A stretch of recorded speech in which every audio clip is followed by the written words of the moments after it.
All right, everybody, welcome back. Believe in Mizzou. It's Joe Yancey here with Marcus Lucas. Quick recap of what we experienced during the game against the Georgia Bulldogs. Some takeaways, a lot of wins there.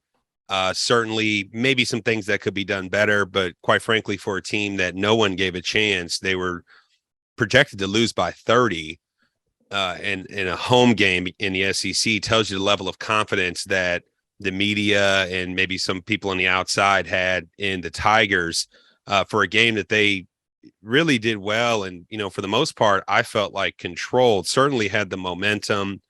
The stadium was rocking for them to compete at that level. And even though it wasn't a W and coming off that tough Auburn loss, ultimately, I think it was a great game. And we want to talk about that. We'll talk about, again, some high points from the game. And then we want to look ahead to this week in Florida, another tough SEC matchup. Marcus, is there anything specific that stood out to you that really kept this game as close as it was and as competitive as it was? Yeah, I think it really came down to the fight. Our fight. I think that we took the game seriously. I think as serious as it was. I think that the players, they took the extra initiative to prepare for the game, and it showed. I mean, I think that on both sides of the ball that we were ready to impose our will on them and just do everything that it took to win the game. We got a couple of breaks throughout the game. There was a big play on special teams where they lost it on a punt, and we were able to get the ball away from them a couple of times. I know we've talked about it before, but if you can win that turnover margin, it usually leads to victory. It didn't happen for us this time. We talked about earlier, just a little off camera, but it was a little lopsided on the yards, the total yards. Georgia outgained us by over 190 yards, 180 something yards. So whenever you do that, but then you can get the turnovers. I think we beat them 2-0 on turnover margin. That allowed us to stay in the game. So that was the glaring statistic that kind of came out, and watching the pace of the game as far as momentum.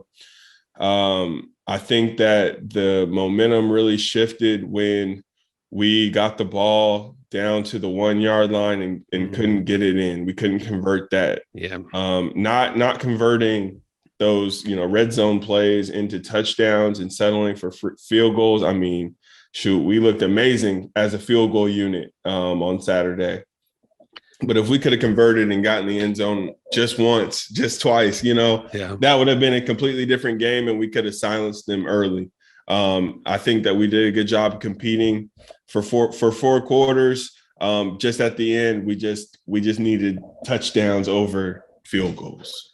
Yeah, I mean, and a lot of it is a significant portion of their total yardage did happen late third and throughout the fourth. So I don't think Mizzou broke down. I don't think Mizzou got tired, and I am certainly not one,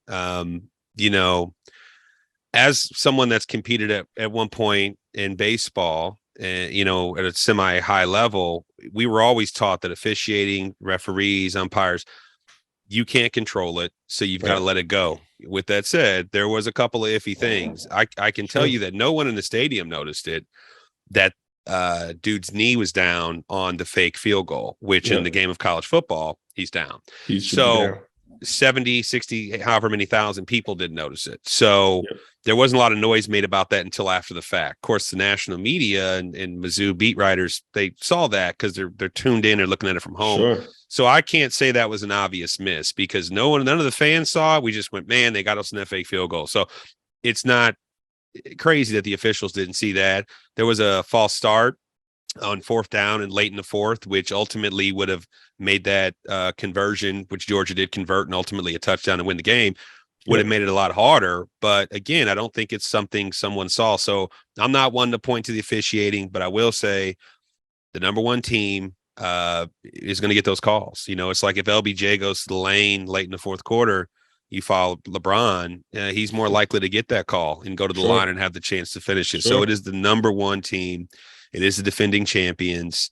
I completely agree, though, that something just he felt great about that run by Cody Schrader. But when they Yep. got that false start, I'm like, ooh, Here we really need go. to get this in. And We if got to they get that one. got to get that in, if you could get any of those threes into sixes, extra 0.7, it's a completely different ball game.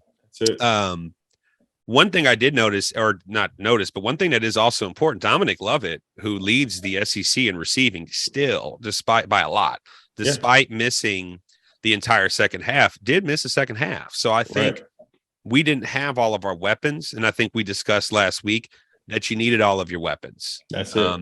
You needed to be better on special teams. Obviously, Mevis was 5 for 5, hit a 55, 56 yarder. They did all of the things that you could do, and they narrowly lost that game. But one huge takeaway for me, I don't have it pulled up in front of me, but Luther put something, said I wouldn't trade it for nothing on Twitter. So all the whatever about the number one recruit, best receiver in the nation, scrubbed his social media, he's out. Just like you said last week, it happens. He's a kid, a young man, rather, I should say. Just turned 18. Just turned 18. But the tweet that he put out on Monday or Tuesday, maybe it was even Sunday, he's excited. This team is, I said in an article I wrote last week, this is the worst, best, greatest loss maybe in Mizzou history, definitely in the last 8 or 9 years. So they're thriving. They're on the road. They're again big underdogs against Florida, and I think they're ready to prove that they can beat one of these SEC teams that are have these storied histories, whether it's on the road or at home. Real quick, back to Dominic Lovett. I would assume that it should go without saying that if people are concerned about Luther, if Lovett continues to be the best SEC wide receiver, he has a drop rate of like less than 1% or something crazy. That should open up opportunities for Luther's natural athleticism and pass catching ability. Don't you think? That's it, man. That's exactly a point that I was going to bring today. I mean, that's exactly what it's going to do. Love is going to continue to ball. And that's going to take the eyes over to him. And that's going to be an integral part of whatever defense is trying to stop, from offensive stance. And that'll definitely open up some opportunities for Luther. I think that early in the year, we tried to see, just how illustrative the offense was going to be in different ways to get Luther incorporated, whether it's running the ball, whether it's sweeps, whether it's screens, whether it's deep balls. I think that we kind of have seen what can work is if we can really just kind of narrow that focus a little bit and make him, I don't want to make him one-dimensional, but I want to give him a certain package of this is what we're comfortable with giving to you right now. As we talked about this kid who's just 18, get him going, early in the game and get him in a single position to where he's overconfident in his routes, his decision-making, when the ball is coming, so he can have an actual feel of that because it's coming. As a freshman, it's so hard to just acclimate to the game, the speed of the game, the physical nature of the game, so many different things. But at the same time, I think that he's doing a great job for a freshman. Yeah. We forget that he's a freshman. I mean, he does have all this pressure on him because he's the number one recruit. But if you look at his numbers compared to, previous freshmen, he's right along. I think he can he can outpace those numbers for what a freshman has done in Mizzou football. So to write him off, to say that he's out of it, I mean, it's so far from the truth. I think that he's just going to start to blossom into what he really is as we get through the season. He's maturing each game. It may not reflect it on the stat sheet, but he's getting more experience every single game. He's learning how to deal with the game flow. He's learning how to deal with maybe not getting the shine or the notoriety right now, but that's just burning a fire in him that he's going to continue to work. He's going to continue to get better. And when those opportunities come to him, he's going to make those plays. So I'm excited to see how the rest of the season goes. As you talked about earlier, Mizzou has shown who they can be, and what kind of team we can be. We've had flashes throughout the whole season. I'm excited. I actually messaged a couple of the guys, and I'm just like, I expect you guys to win out. I mean, you guys showed what you guys can do against the number one team in the country. And if we play like that, if we continue to if that defense comes out and plays like that, how they played in the first half against any team on the rest of our schedule, there's no reason why we can't win games. Go ahead. No, I was just going to say I like our odds. That's all. Yeah, everything you said is perfect. It's spot on. And another really telling thing is Brady Cook, whether or not he's the guy. If Coach Drink deserves, it would be easy to. He's got 4 really good quarterbacks. Yeah, with Macon, Sam Horn, Abraham, and then Brady Cook. Yeah. It would be easy for him to say, "Look, we might need to look in another direction." He did it in Kansas State just to try to kind of remix what was happening, which was consecutive interceptions. But he may not be Brady, that is burning down the house in the stat sheet. But what he's not doing is making a lot of mistakes since that Kansas State game. He had 4 receivers with 3 or more catches, even though he had less than 200 total yards. What that tells me is he's seeing the football field very well. He's not forcing the ball, and people may have interpreted Luther's so-called discontent, which we don't even know if that was real. Like, who knows? Right. Again, he's a young man. Who cares what he does on social media? It's not really our business. With that said, though, they may have interpreted that he just wasn't getting the ball. The reality is Luther's pulling all this attention in on hype and previous work in high school. Lovett is going to pull that attention back based on actual production. So I think what you're saying is spot on. If they can make a concerted effort and they're deliberate about getting him the ball early, whether it's, quick little dumps, outs, slants, whatever it may be, I think this team can play with anyone in the nation. Shifting to the defense. So Tyron Hopper is actually a transfer from Florida.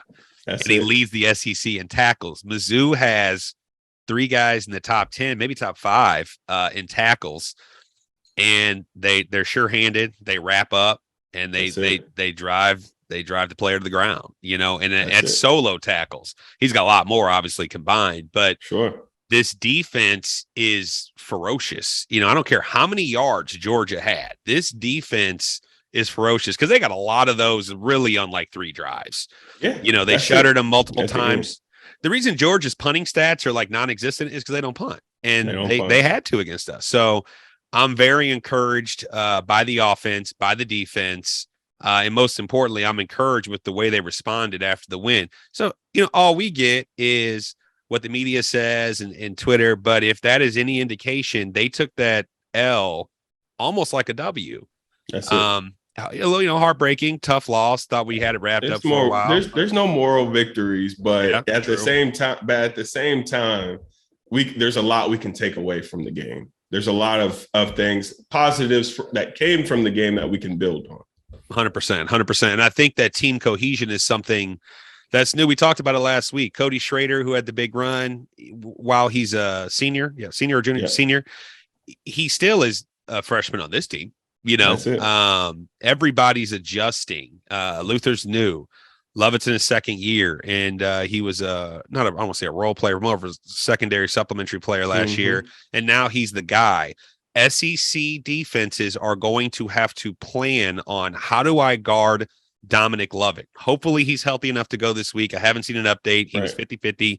I'm assuming he'll play unless it's bad, but they're going to have to guard around him and everything roll around him, which will create opportunities for Luther, the other receivers, the tight ends, and most importantly, should open up that running game. I hope that Drink does some play action, and we talk about we want to see a little bit more versatility and creativity each week. The game plan last week wasn't overly creative. There wasn't a lot of trick plays and things, but it was enough to win if they just would have converted, just one of those finish. touches. That's the word that we within, I can't say finish, but that's the word that we kind of gathered around. I mean, in the era when I was there, was finish. Every Thursday, that last real practice of the week, we had finish just on the big jumbotrons, and that's what it was all about. It was about, finishing the week, finishing your preparation, and just finish the game. I mean, and that's something that we would just really rally behind, because that's what you have to do. You have to finish drives, you have to finish plays, you have to finish drives, and you have to finish quarters, you have to finish the game. And that's what it really comes down to, because you can't, one of the biggest things is you can't win the game in the first, you can't win the game in the second, you can't win the game in the third, but you can only win the game in the fourth quarter. And that's when you have to finish in the fourth quarter. And that's if we could have brought that to fruition on Saturday, we would have won the game. And I think that's just what we've talked about. It's just been a common theme of putting, we've had good first quarters, we have good second, we've had good thirds, we have good fourths, but we just got to put together four quarters of good football. And I mean, the sky's the limit for this team, for the future teams to come, because the talent is there, and the talent was put on full display on Saturday, because with our linebacking core, with our receiving core, just with everything that we got going on, our special teams, we got the pieces. We got the pieces, and we just got to put it all together, man. I'm so excited about this team, man.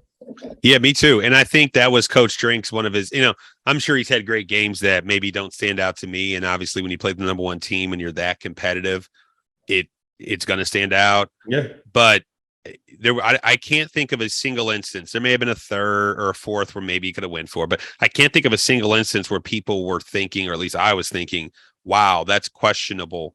Why did you do that? And the mark of a good coach and a good leader, or at least a growing, developing coach, because he was only at App State for a very short time. Right. At this level, this is new to him as well. But when you have all these great individual pieces and incredible individual talent, and then you can roll that into close games, and then somewhere down the line, hopefully sooner than later, roll that into victories, especially in the SEC conference, he should be here for a long time, because the recruiting is a non-issue. We touch on that almost weekly. It's just getting these pieces together, and people don't understand. Maybe some don't. It is not easy to be a college coach. As soon as you get familiar with someone, or they start to really grow, they're gone. Right? They're gone. This ain't the NFL. It's a lot different. So I know that's a tough task for him. But if they could find a way to pick up a W in Florida's just outside the top 25. A couple stats on Florida as a team. They lead the SEC in total tackles. That may not be a great thing. That may mean they're on defense a lot, but we do know they can tackle. We do know they're in the top 3 in passing, and they're in the top 5 in rushing. So it won't be easy, especially going down to Gainesville to get that W. However, coming off of last week, a couple things that stand out to me. We still mostly, and we had a couple, but we still have more of a difficult time getting to the quarterback. I think if they can pressure the QB consistently, which is going to require them trusting the defensive backs, then I think that's a great step towards us winning, because our defense is incrementally improving every single game. That is really clear to me. It's getting better every single game. And if they can get pressure on the quarterback, I do feel like this team can beat Florida. Is there any notes or bullet points or anything that stands out to you that you think has to happen for Mizzou to be competitive at Florida?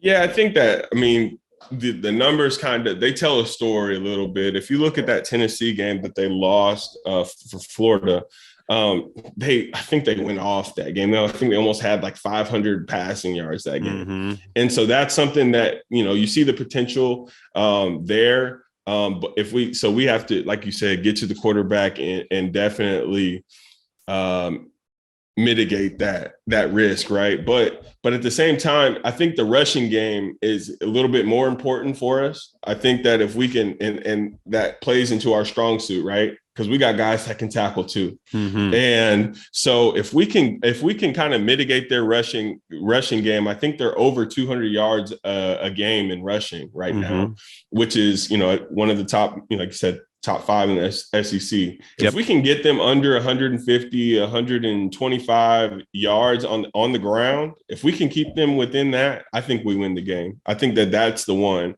I think the passing game, I know it's been an issue for us. I think we're getting better in that area each and every week as we emphasize it. But I think that their game starts with their rushing attack, and that opens up their pass game. And so if we can stop that rushing attack, and what they really want to do is run the football, I think that's going to be our key for us. I think it's going to take another game-breaking play on special teams. I'm always going to go there because those are so important. And I think if on offense we continue to take care of the football, we're going to be fine. So I'm really looking forward to this game. Like I said, I expect us to win out. I mean, both teams are really they're going for their first SEC win. So it's going to be a dogfight. We know that. But as we show, we're prepared for dogfights. We're ready for it. We just got to finish. I think that's going to be the key to the game. It's finishing. And so all those things put together is gonna lead us to the victory. They got a lot of firepower over there, so we're gonna have to put some points up on the board. Continue to, like we alluded to earlier, convert in the red zone and put points on the board. I agree, and I think one thing that's probably understated, or not by you, because you've been spot on with this every single week. If you can win the turnover battle, especially if you're in the +2, +3 variety, which we were +2 last week, and you have a better special teams performance than your competitor, you can afford to not gain as many on the ground. You can afford a mistake here and there. You almost have to play perfect football or near perfect football against a superior team in their house in the SEC, unless you do those things. So what I'm seeing, notwithstanding the K-State game, they obviously took a step back from Louisiana Tech to the K-State game. There are a lot of weird elements there, the weather, there's a lot of things going on, no excuses, but it was different. But from that point going forward, their ability to tackle improving, their ability to pass rush a little bit better, improving, getting to the quarterback against Georgia and not against Auburn, that's improvement, right? So finding more receivers than just Dominic Lovett and not forcing it to Luther because you think he needs to be fed, making the right play, no matter who it is, gaining on the ground, everything incrementally improves game over game. I like Mizzou to win this game 34-24. That's my prediction. It might be lofty. It might be optimism. I truly believe the pressure is on Florida, just like it was on Auburn. They were talking like if they lose that game, he was going to lose his job, the coach of Auburn. So the pressure is on Florida. No one expects Mizzou to win. They were, I think, a 9-point underdog, and now it's at 10, and it might even be 10.5 this morning. So continuing to doubt this Tiger team is only going to fire up this Tiger team. And again, their response was like, hey, not happy we lost, but excited about the future. And I think a lot of people are seeing that, not just the team, but even the recruits itself. Is there any other notes you have or anything you want to add for this week's big matchup? We got it at noon Eastern. It's in Florida.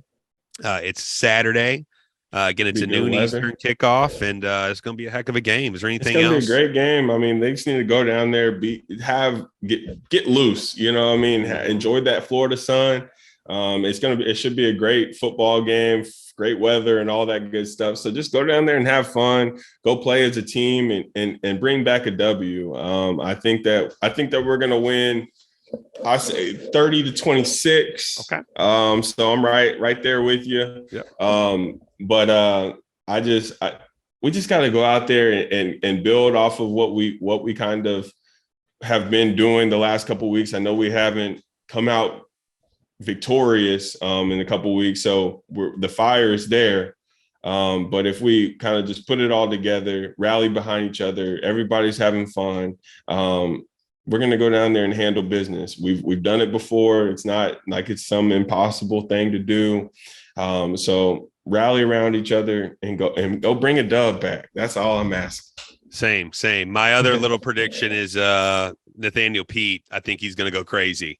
Yeah, there the we running go. back. I think he's. Yeah. I don't know why. I have a feeling. I think Schrader, Elijah Young. I think all the backs they have are great. I just think Pete has been so close to breaking several big plays with not a lot of carries. That's it. And that's not to say that the other guys aren't as talented and won't kill it too. But I have a feeling about that. I'm not going to put too much stock in the receiving core because, again, I think Brady Cook just trying to find the open receiver and hitting multiple guys each game is the growth and improvement and the development you need to see from him. That's what you want. You know what I'm saying? And if that's Luther, if that's Dominic, whatever, they're going to get the passes when they need to. But the running game, I feel it. Pete's going to go off. So anything else you want to add there, Marcus? No, man. I think we're good this week. I mean, continue to shout out my restaurant in Como, Crustacean Seafood off 9th Street. So come on out and see us there. But that's it for me today, man. I appreciate you having me, and let's do it. Let's go Tigers. Absolutely. MIZ. ZOU. All right, bro. I'll talk to you next week. All right, now. All right.